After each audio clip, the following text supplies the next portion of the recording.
Assalamu alaikum wa rahmatullahi wa barakatuh, my dear brothers and sisters in Islam. Continuing, inshallah, with the family series.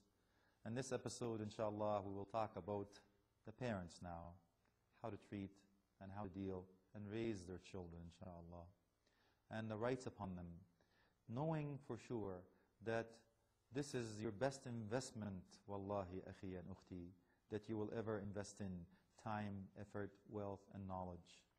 With that in mind, I whisper into my brothers and sisters' ears the utterance of Ali radiallahu anhu warda, when he used to say, raise your children in a way that is different than you were raised, because they were born in a different generation than you were born in.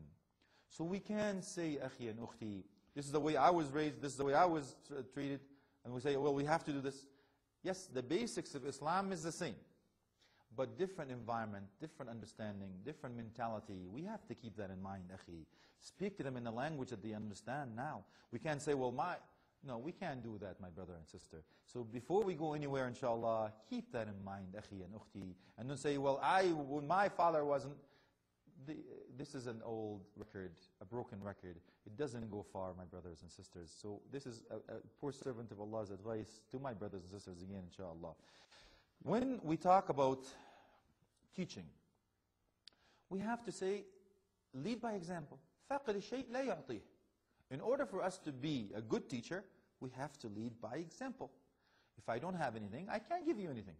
So for example, if I want to teach my brothers and my daughters and sons that to be honest and don't lie, I can't now do this. If a phone comes to me, says, tell them I'm not here. I've just told my son, taught him how to lie. So, akhi and ukhti, please, if you ask him to do anything, please lead by example. You have to know that this is, inshallah, the verses that you will see how Allah subhanahu wa ta'ala has mercy upon your children after generation, because of your own actions and deeds, inshallah. When we talk about the hadith, that we talked about it before, that when Prophet Muhammad says, إِذَا مَاتَ ابْنِ آدَمْ إِنْقَطَعَ عَمَلُهُ إِلَّا مِنْ ثَلَاثٍ. The child of Adam, when he dies, the actions and deeds are cut off except for three. And listen to the three, please. And you will find them in your children. Subhanallah.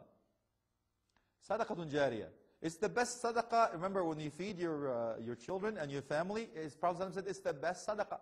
So sadaqatun jariyah, ongoing. وَعِلْمٌ يُنْتَفَعُ بِهِ. This is a benevolent or righteous knowledge that will be learned from. So he is ongoing. He is waladun salih, meaning أنت من عمله الصالح. He is among the righteous deeds that you've done. وَوَلَدٌ صَالِحٌ يَدْعُو لَهُ. Walad doesn't necessarily mean a boy or girl. That is righteous, that will be risen in righteousness or raised in righteousness, that will do dua for you. How will he know these things if you don't teach him Islamically, akhi? You don't teach him about Islam. And ukhti, this is how you raise him, inshallah, as you will see. That raising in Islam doesn't mean necessarily, when I ask the sisters, when they come and complain, how did you raise your child, ukhti? Because now they're a teenager and they went out in the left field and we're losing them. Okay? So we'll look at the root cause analysis. When I asked the sister this, she says, how was he raised, ukhti? So, well, he was raised very well. I bathed him every day. He had the best food, the best clothes. We put him in the best schools, private schools, and he learned French, and he had all these things. He's now 6'4". He can't go through the door. But does he pray, ukhti? Pray, what's that? Allah help us, wallahi. You see, raising your child, ukhti, doesn't mean, you bathe him, you feed him, and you clothe him, and you comb his hair, and you give him the best of this. Yes, that's part of it. But nash'a, tarbiyah, ukhti. Raising your child according to Islam, my sister. Teaching him how to act like a Muslim, teaching him about the Quran, teaching him about the Sunnah, having the righteous company, as you will talk about it, inshallah, later on. It's so crucial for us to understand the difference, my sister. And then we can say, yes, I understand. When we get the phone calls again from the parents saying, I'm losing my child, I says, what kind of company do they keep? You see, when we know the Prophet Muhammad says, Al-mar'u ala dini khalilih. Human being is according to the company he keeps. He's on the way of the company he keeps. So I tell you first, did you care enough to see the friends of your children? Or do you just dump them in the school and pick them up? What happened? I don't care. I'm busy. I don't have enough time. I have places to go, things to do, and people to see. These are the best people and the best place and the best investment you have to, ukhti and akhi. As you will see later on what Prophet Muhammad ﷺ says about this. So you have to ask him, how was your school? How did you do today? You know, discuss it with them. Befriend them, ukhti and akhi. Be the one that opens their arms. You know, hug them. And you will see again about some of the stories. So if they don't come to you and confide in you, where are they going to go for advice? If you tell them, no, stop, can't talk to you now. You know, this is terrible, don't do this. Yes, you're supposed to discipline, but every time that they divulge some secrets with you or they open their hearts for you and you're going to punish them and curse them and do such an act, they will close up and they will go to somebody else to seek advice. Somebody that you don't want them to give advice. So please have patience with them, inshallah. And give him that window of opportunity to say, come, I'm your friend. Yes, remember with 7 years of disciplining, 7 years of teaching, and seven years of being friends with them.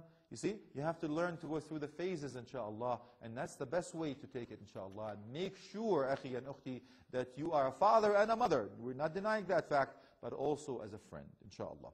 Not just a friend, because they also need a father figure, and they also need a mother figure. They need a discipline in their life, and that's what the scholars will tell you, inshallah. When we talk about the ummah in itself, we know that the future of the ummah is what we have in our hands. Imagine, now you control, as a parent now, the future of the ummah. It's very easy for us to build high-rises, to build planes, to build cars, to build manufacturers, machines, everything.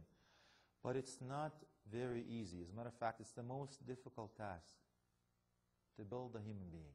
Do you understand, ukhti? The emphasis on you. Yes, the father, of course, helps. We're not saying the father sits back and do nothing. It helps, for sure. But ukhti, the fact of the matter is that you are the school. And that's one of the reasons the scholars will tell you that among the rights of the children is choosing the right spouse. When Prophet Muhammad ﷺ says, فَاظْفَرْ بِذَاتِ الدِّينِ تَرِبَتْ يَدَاكَ, remember the hadith? He says, and the true winning and the true success is to earn and to win with that righteous woman that has the deen, the religion basis. She's the one that's going to teach you, akhi. Remember when Allah subhanahu wa ta'ala, نِسَاءُكُمْ حَرْثٌ لَكُمْ, the plantation. Why? Because your wife, akhi, is that ground that you're going to sow the seed in it, and that beautiful tree comes in with the fruit like your children, my brother. So ask yourself, have I now provided them with the means in order for them to be raised righteously? To have the righteous mother. When Prophet Muhammad ﷺ said, وَاخْتَارُوا لِنِضَفِكُمْ فَإِنَّ الْعِرْقَ دَسَّاسٌ, and choose for your semen, your sperm. Verily, the lineage is long. Which one did you use, akhi? Which one did you choose to plant that seed that will grow to be that beautiful tree and the fruit? What kind of water did you quench the thirst? Was it lawful money or unlawful money, my brother? How could you ask Allah subhanahu wa ta'ala to raise them in righteousness and all what they eat and their clothes and everything else is unlawful, my brother? The sources of the... Think about these things. Very important of the rights of your children. Remember when a son came to complain and the father complained, says that he aqqani, he was not kind to me. And the son now when he was told, come here, what happened to you? He says, لَقَدْ عَقَّنِي قَبْلَ أَنْ أَعُقَّ. He was unkind to me before I was unkind to him. He chose a terrible mother. He didn't teach me about Islam. He didn't teach me about religion and the Quran. And it chose a terrible name for me. As you will see, that among the rights is you choose a beautiful name for them. Not Khaysha, Allah help us, wallahi. Nice, beautiful name, akhi. Not the one that people will make fun of them or make a mockery of them, inshallah. So, Umar Khattab said, you were unkind to him before he was unkind to you. You see, this is the investment. You will see the reward of what you sown. So make sure, akhi and ukhti, is to choose wisely, according to the hadith and sunnah, how to find the right spouse, the right child, and ukhti the same for you. The father of your children, who will he be?